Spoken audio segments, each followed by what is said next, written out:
सभी को हरिहर जय बाबा की जय श्री करौली शंकर महादेव। आज हम डिस्कस करने जा रहे हैं डीएनए का ऊर्जा पथ। डीएनए क्या होता है ये समझ लीजिए। डीएनए का ऊर्जा पथ दरबार में पहली बार आते हैं वो भक्त बनवाते हैं। डीएनए कैसे जुड़ता है, क्या होता है डीएनए में, समझ लीजिए। देखिए अभी क्या है, अभी अपने डीएनए में लाखों लोग से जुड़े हुए हैं। आप पूछते हो डीएनए में लाखों लोग से कैसे जुड़े हुए हैं। आपके घर में कोई शादीशुदा बेटी बहन है जो शादी बहुएं हैं, बात करके शादी करके आई हैं, या किसी की शादी हो गई, बेटिया की शादी हो गई, अपने ससुराल चली गई। जैसे ही शादी होता है उनका पूरा मायका पक्ष आपके डीएनए से जुड़ जाता है, ठीक है। उसके बाद उनके मायके पक्ष में जितनी भी शादीशुदा औरतें हैं फिर उनका मायका पक्ष जुड़ जाता है। फिर उनके मायके पक्ष में जितनी सारी औरतें होती हैं उनका मायका पक्ष जुड़ जाता है। जैसे जैसे शादी होती जाती है उनके परिवार में धीरे धीरे सब डीएनए जुड़ता जाता है। कई बार आपने देखा होगा आज की सोसाइटी में कि शादी होते ही गंदगी बढ़ जाती है, कष्ट बढ़ जाते हैं। क्यों? कलेश में लगता है, लड़ाई झगड़ा, इसी वजह से, क्योंकि आपस में जो गंदगी होती है वो ट्रांसफ़र हो जाती है, ठीक है। इसी वजह से डीएनए में गंदगी बढ़ जाती है। दरबार क्या करता है, सबसे पहले आकर डीएनए का ऊर्जा पथ ही बनवाता है। 9 नंबर काउंटर में डीएनए का ऊर्जा पथ बनता है। परिवार में जिनको जिनको दरबार की प्रक्रिया में शामिल रखना है, वनडे करें या 9 हवन, जिनको दरबार से जोड़ना है उन्हीं का आप नाम लेते हैं डीएनए का ऊर्जा पथ बनाने के लिए, ठीक है।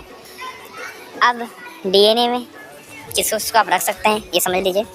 माता पिता, भैया भाभी के बच्चे, आप, आपकी पत्नी, आपके बच्चे। फिर से समझ लीजिए किसको रख सकते हैं, आप, आपके माता पिता, भैया भाभी के बच्चे, आप, आपकी पत्नी और आपके बच्चे। किसको नहीं रख सकते ये समझ लीजिए। नानी पक्ष, बुआ पक्ष, मामा पक्ष, मौसी पक्ष, या कोई आपकी शादीशुदा बेटी बहन है जिसकी शादी हो चुकी है, उसको अपने डीएनए के ऊर्जा पथ में नहीं रख सकते। परंतु ध्यान रखना है कि अगर परिवार में कोई ऐसा है, कोई आपकी बेटी बहन है जिसकी शादी हो गई, डिवोर्स हो गया, दरबार की कृपा से शक्ति खुली हुई माता बहनों के लिए, डिवोर्स हो गया, वापस कभी नहीं जाएंगे, फाइनल है, तब उनको भी अपने डीएनए में रख सकते हैं। ये बात ध्यान रखिएगा। अब आती है बात कि गुरुजी बोलते हैं कि वनडे में कितने लोग को रखना है, तो दरबार बोलता है वनडे में आप 6 से 7 लोगों को आराम से रखकर स्वस्थ करा सकते हैं। लेकिन अगर आसाद रोग है तो जितने कम लोगों को रखेंगे उतना अच्छा है।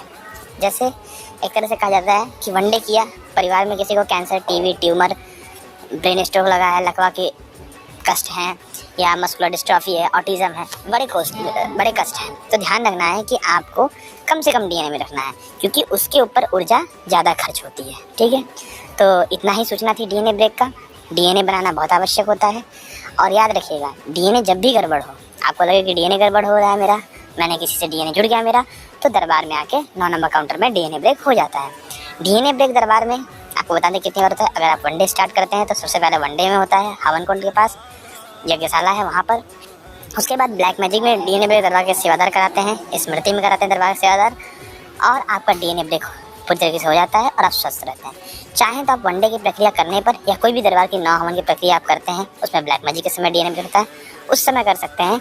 लेकिन अगर आप सबसे पहले दरबार में आके अर्जी बंधन करने के बाद डीएनए ब्रेक करें तो भी अच्छी बात है। तो आप सभी के लिए इतनी ही सूचना थी। आगे हम नई वीडियो को लेकर आएंगे, एक नई सूचना, संकल्प कैसे करना है इसके बारे में आपको अगले वीडियो में ज़रूर मिलेगा। तो सभी को हरिहर जय बाबा की जय श्री शंकर महादेव। लोगों तक इस वीडियो को पहुंचाइए और याद रखिएगा लाइक, सब्सक्राइब और शेयर करते रहिएगा। ध्यान रखिए, आप जितने लाइक करेंगे लोगों तक उतना ही ये वीडियो पहुंचेगा और लोग दरबार से जुड़ेंगे और स्वस्थ होंगे। तो एक बात और ध्यान रखनी है कि दरबार का एक यूट्यूब चैनल है, करौली सरकारी ईश्वरीय चिकित्सा विज्ञान केंद्र, उसको भी सब्सक्राइब करके रखिएगा। हरिहर सभी को जय श्री करौली शंकर महादेव। और आपको एक बात और बतानी थी, एक नई सूचना, कि आनंद टीवी दरबार में दरबार ने चैनल बनाया है आनंद टीवी, जिसमें दरबार के सारे जितने भी वीडियोज़ हैं, मीडिया पूछती है, प्रश्न पूछते हैं लोगों से वार्तालाप हुआ है, उस वीडियो को भी लोगों तक पहुंचाइए। तो सभी को हरिहर जय बाबा के जय श्री करौली शंकर महादेव। करौली सरकार एक विज्ञान चैनल को सब्सक्राइब करके रखिए और बेल आइकन ऑन कर दीजिएगा। हरिहर सभी को, कि आपको नए वीडियोस प्राप्त हो।